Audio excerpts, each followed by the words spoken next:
Every entrepreneur has a story. Welcome to Happy Half Hour with an Entrepreneur, where each episode your host, Brian Carney, will share a drink with a successful business owner and have them discuss their unique journey, gaining insight on what it takes to be an entrepreneur and the different ways to get there. Brian isn't just a beer nerd, he's also the co-founder of River's Edge Advisors, a financial planning firm headquartered in Delaware, specializing in working with business owners. It's time to pour yourself a drink and enjoy a happy half hour with an entrepreneur.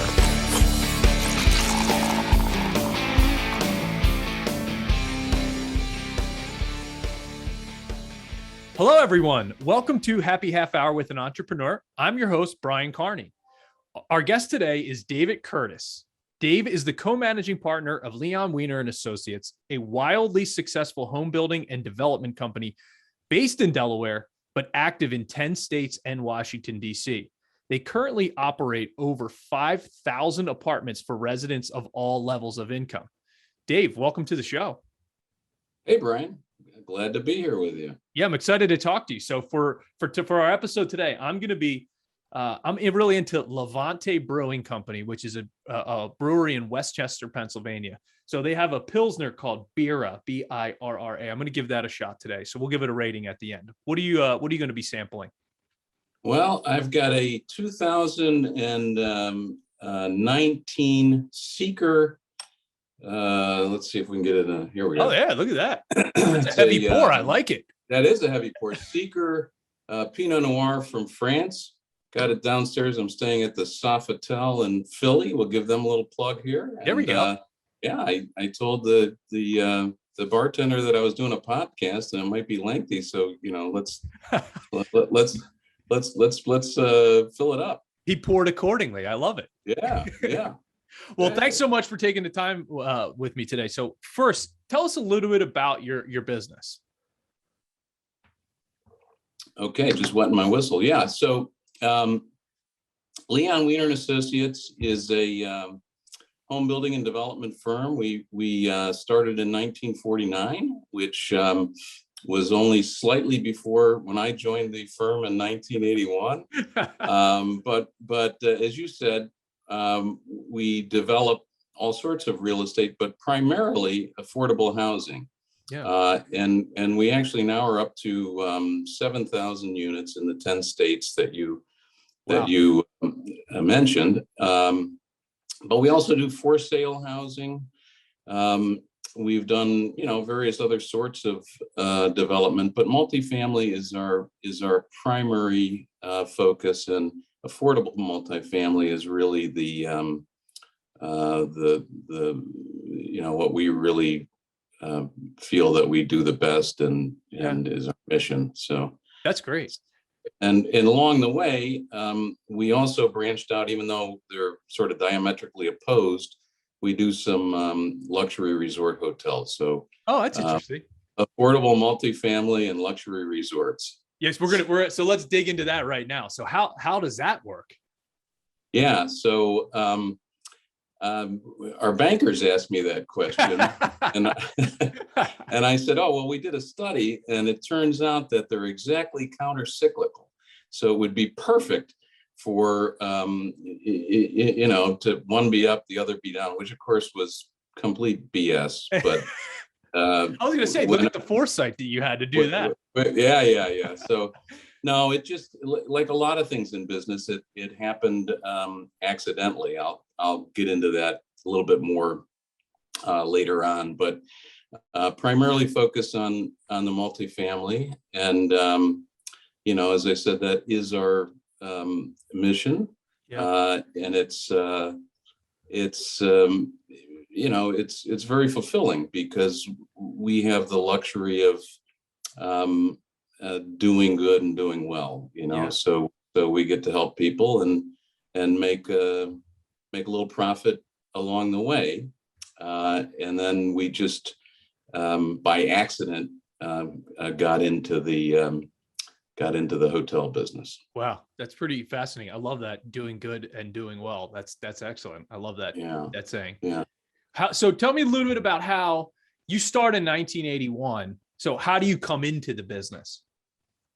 Well, I used to be a planner in upstate New York, Okay. and I used one of the trump cards you get in life, which is you don't like what you're doing, so you got to do something else. So you go to graduate school. I wound up coming to Delaware to go to graduate school, and I met that at that time Mr. Weiner's partner Marvin Gilman, who thought. I was one of his students, and he thought I might have something to offer to the business, and so he hired me in 1981. So it was just sort of dumb luck being in the right place at the right time. Yeah.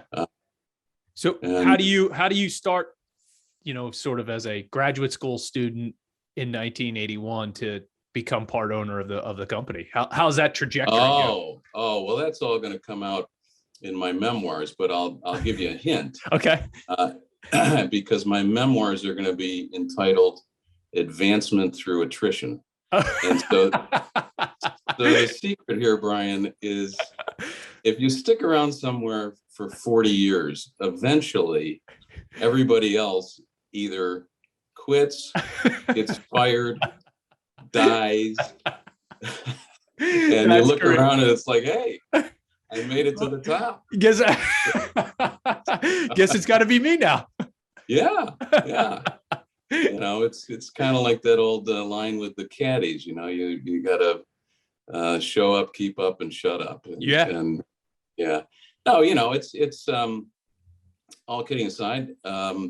I told Mr. Weiner that I was going to stay for 2 years. I had no expectation of staying in Delaware any longer than that, and it turned out that I had a little bit of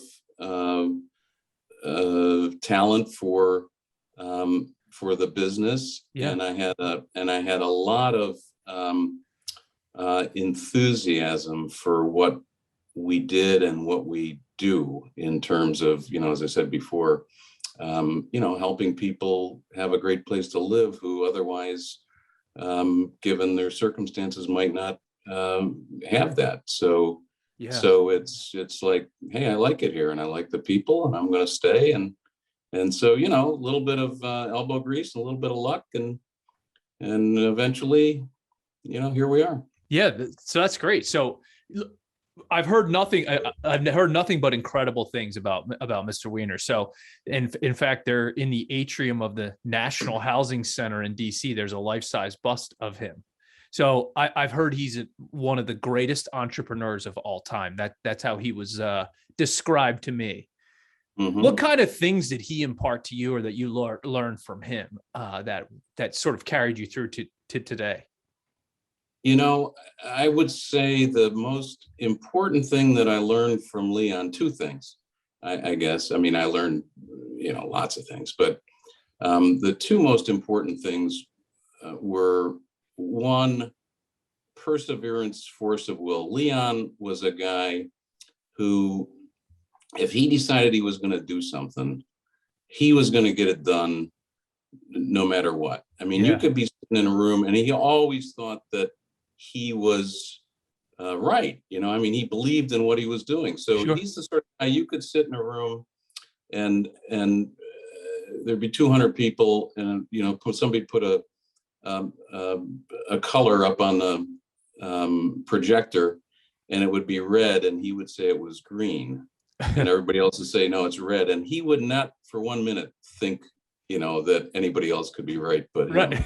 So it's it's good to have that belief in yourself, right? I mean, that you're not going to let impediments stand in your way. Probably more important, and he did. He accomplished a great deal, because of his motivation, and it just his force of will, as I've said. Yeah. The other thing is loyalty. Leon was the most loyal individual I've ever met in my life. And I like to think that, I'm somewhat the same way. He taught me that. And so, if you were one of Leon's guys, not that you couldn't do wrong, but that you couldn't, you couldn't do something that was so wrong that it couldn't be corrected. Right. And just to illustrate that point, one time I'm embarrassed to say that I got really upset at him. Yeah. And I broke, in a fit of pique, a whole bunch of computer equipment, which in those days, this is a long time ago, in those days was a lot of money. And he came in and he saw this, and he started laughing, which just enraged me more, right? Because you know how when you do something stupid and childish, you're like, oh God, look at what an idiot I am, right? Yeah. And then somebody laughs at you. And I said, what are you laughing at? He goes, you. He says, I've told you, you gotta let it out. This is great. I said, well, what about all this stuff I just ruined? He goes, oh. He puts his arm around me. He says, yeah, that's just stuff. We can replace that. You're what's important, right? I mean, so that is great. Love a guy like that. Yeah, that's great. Have you seen? Are you a Seinfeld guy? Off and on. So there's yeah, go ahead. There's an episode called Serenity Now. It's one of the famous episodes. And George is selling computers and gets so angry that he smashes a bunch of computers. And I sort of envision you in a fit of rage, like George Costanza smashing computers, which is great. Yeah. Well, actually, it was Kramer. It was actually Kramer that did it. Sorry. Yeah. Oh, okay. Well, I was going to say me and George have a lot in common, but so do me and Kramer. Yeah. So that's dress weird, all that kind of thing. Yeah. So. Well, that's fascinating to have. I guess at the time, is he your boss? You smash a bunch of stuff. Oh, yeah. I mean, I'm a kid. I mean, I've just broken $10,000 worth of stuff. I've only been there 3 years, and I think I'm gone, right? Yeah. And he laughs. He laughs. That's incredible. He's like, this is great. This is what I've been trying to tell you. I love it. Well, I would like to kind of shift to talk a little bit about the business, because sure, nowadays it seems like there's a potential for a business to put profits above doing good, right? And I think it takes a real unique talent to be able to marry those two together and be fiercely committed to doing the right thing, to helping people that need it, all the while creating a wildly successful business. So what's the secret to doing that? Well, first of all, I don't know that we're wildly successful. We're really more the tortoise than the hare, Brian. But okay. Honestly, I think that the secret to it, and I'll just mention that, like all businesses, we have consultants come in and so forth, and so I analyze the business. We had this guy, I don't know, it was probably 15 years ago, and we just gave him free rein to talk to anybody he wanted to talk to. Yeah. And he came back 2 days later, and he was very concerned.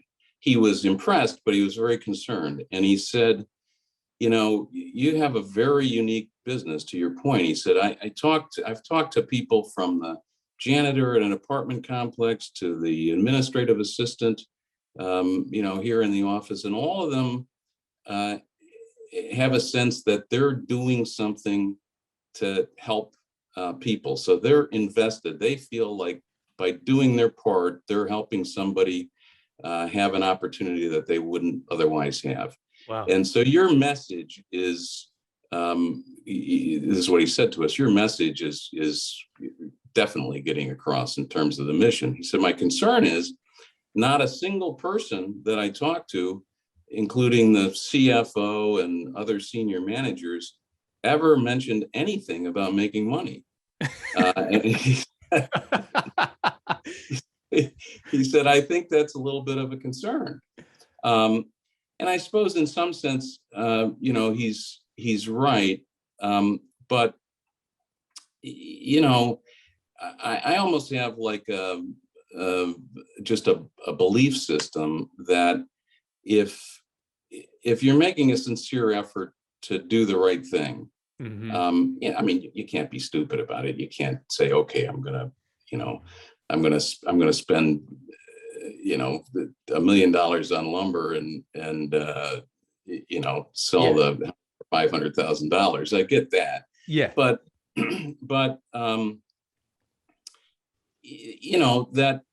that somehow or another it all works out. So you win some, you lose some, and the other nice thing about real estate, which is one of the reasons I'm in it, is you don't have to be a rocket scientist.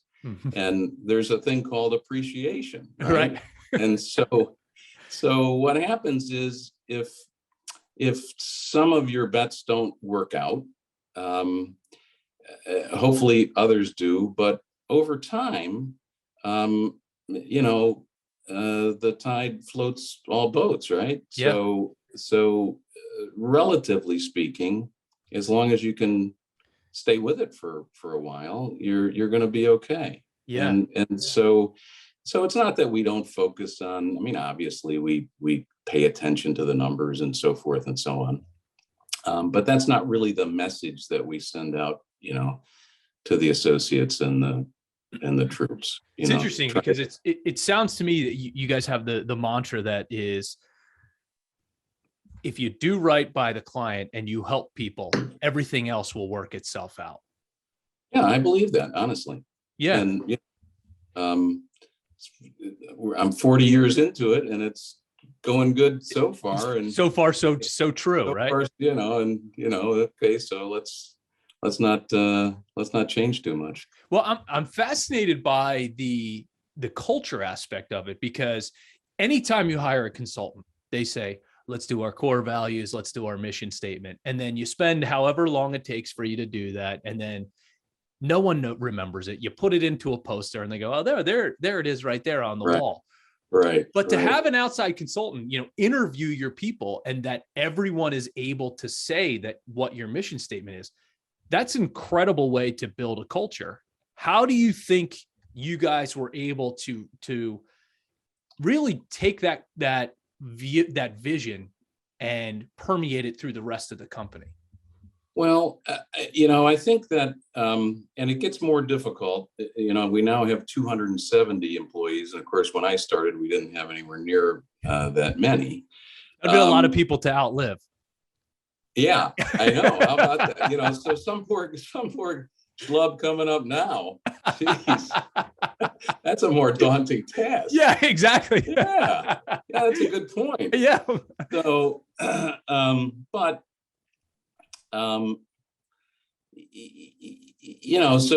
but we do consider our company to be a family, right? And so I consider, and this is another thing that Leon felt very dearly, was that his employees were his family, and that he had a responsibility to them, and vice versa. Mm-hmm. And so it's become a little bit more difficult in COVID times, but a lot of get-togethers, a lot of picnics, a lot of holiday parties, a lot of regional meetings, because it's also difficult with people spread across 10 states to make sure everybody's, feeling the love. Sure. And just stressing, what those values are, and living that by saying, not saying, okay, what was your revenue this month, but instead saying, okay, what needs to be fixed? What do the residents need? What can we do? What can we do to improve this property? Because our goal, and it sounds like an elevator speech, but our goal really is to create communities where people want to live by choice, which is somewhat unusual for affordable housing communities. A lot of times it's like, I'm stuck here until, I can get out. Things turn around. Yeah.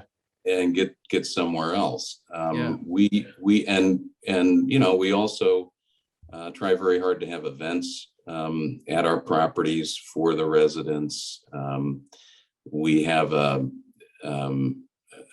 education foundation where we help the kids at our properties. And so, it all sort of adds up into a mix where people see that we're not perfect, but we're trying to do the right thing. Yeah, that's amazing. And I think, when you have people that live in your properties and they know that you're good people and that you're not trying to rip them off, and I feel like that probably has to have a tremendous impact. I mean, to have 7,000 properties, or 7,000, apartments, units. Yeah.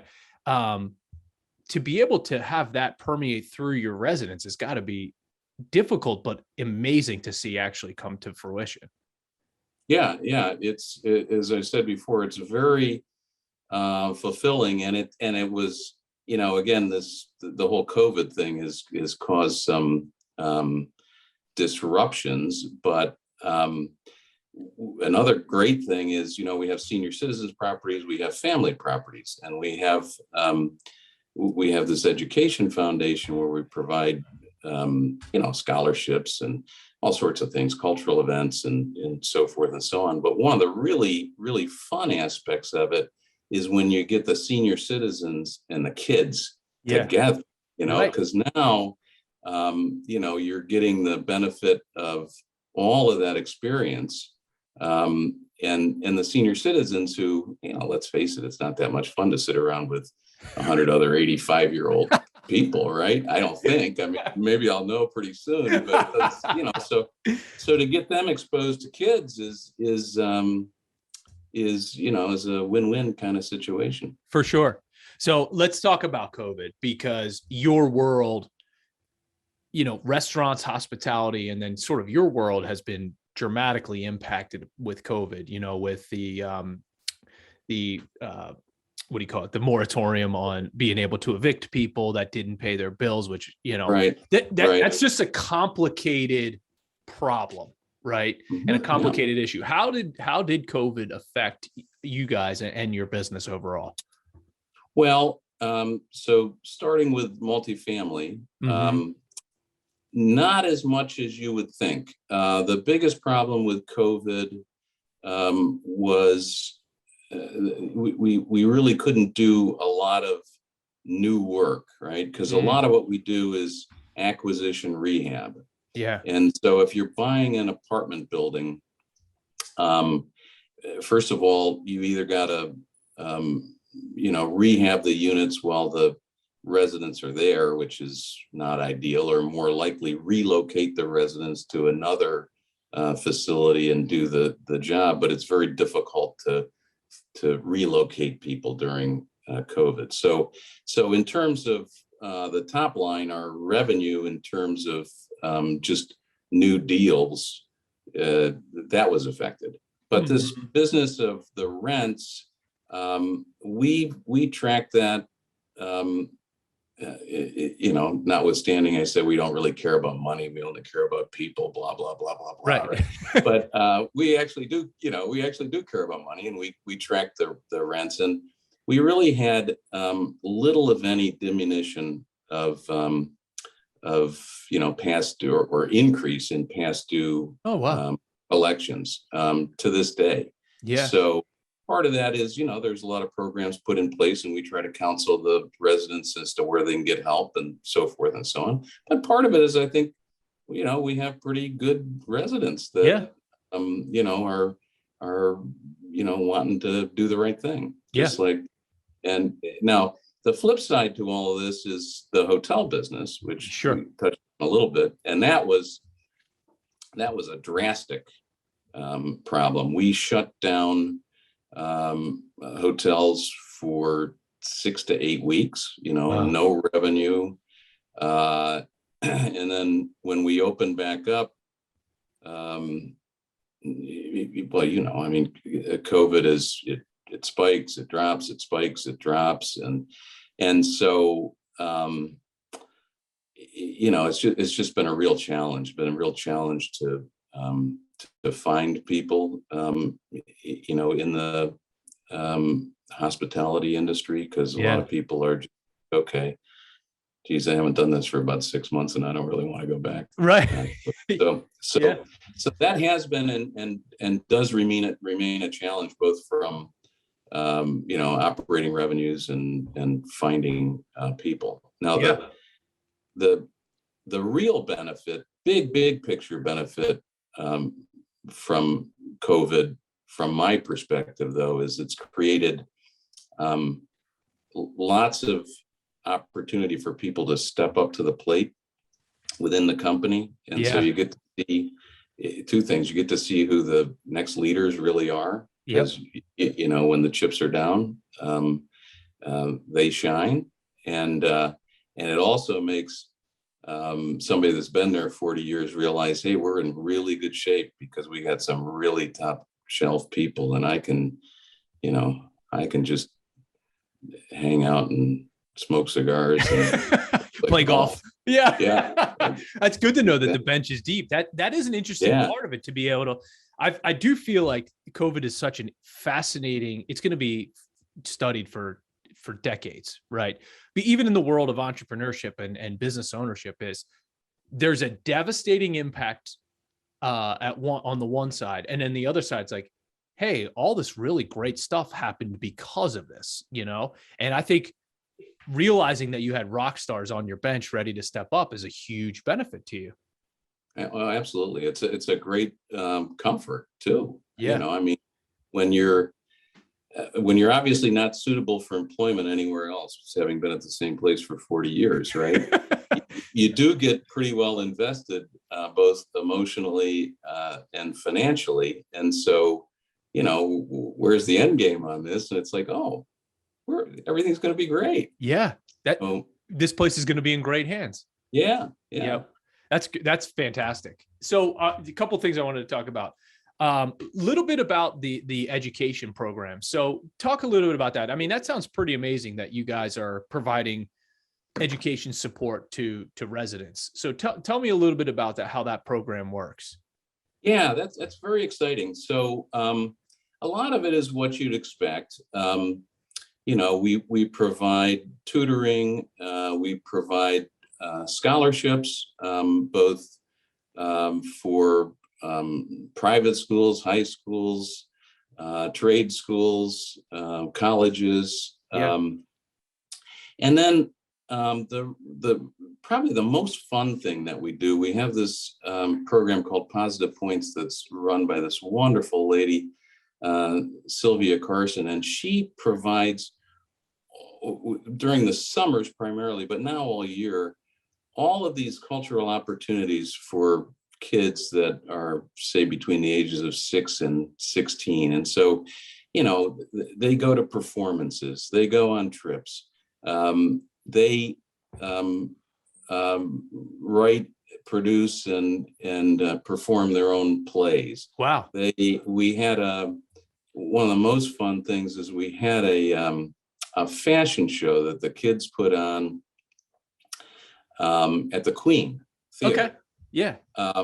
With all of the parents and all of the staff and everybody, and just to watch, they put together a lot of the clothes were donated and so forth, but they, assembled and chose their clothes and so forth, and came out on the runway and strutted their stuff, and just the fun and happiness in the kids when they were doing this. It was honestly, it was just so priceless. And so, kids like me. So when I was a kid, my dad took me to the Grand Prix of the United States when I was 9 years old at Watkins Glen, right? Yep. So now I just love race cars. I love speed. And it's all because of that. Yeah. My wife is like, what is it with you and all this car crap? Why do you do this? Why don't you grow up? Right? And it's because, I'm still like that 9-year-old. And so my hope is that by exposing and helping these kids to participate in these things, who knows? Some of those guys, girls might, they might go into the fashion business just from that memory. For sure. And next year, we're going to build tiny houses. So maybe some of the kids are going to go into, the building trades as just a real result of that exposure. So it's it's it's a lot of fun. It's a lot of work. But there again, it brings not, it's an old chestnut, right? But the more you give, the more you get. Honestly, Yeah, it always works that way. it's very And true. and our staff, at these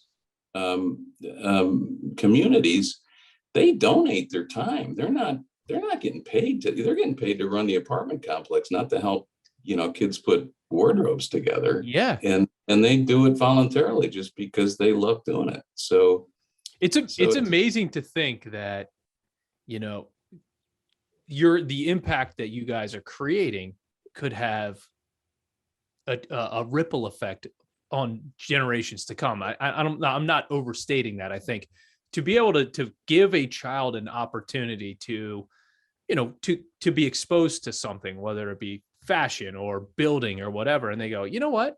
I'm going to look back at the time when I was 12 and we did this thing because of this company. I think that's pretty awesome.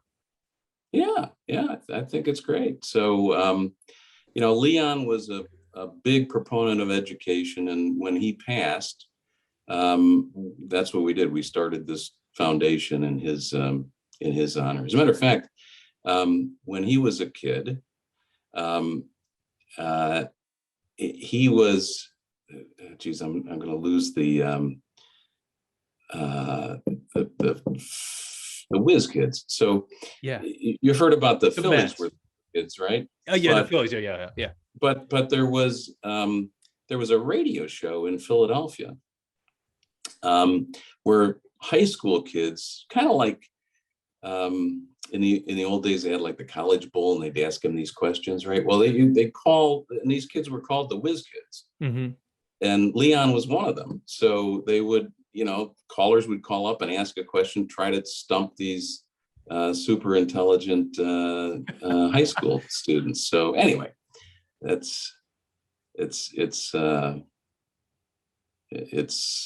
something that we love doing, and hopefully it helps helps a little bit. And of course, it creates some loyalty to our properties. I mean, if you're going to live somewhere and you think your kid can get a scholarship, you might choose that over the place down the street. For sure. That makes a lot of sense.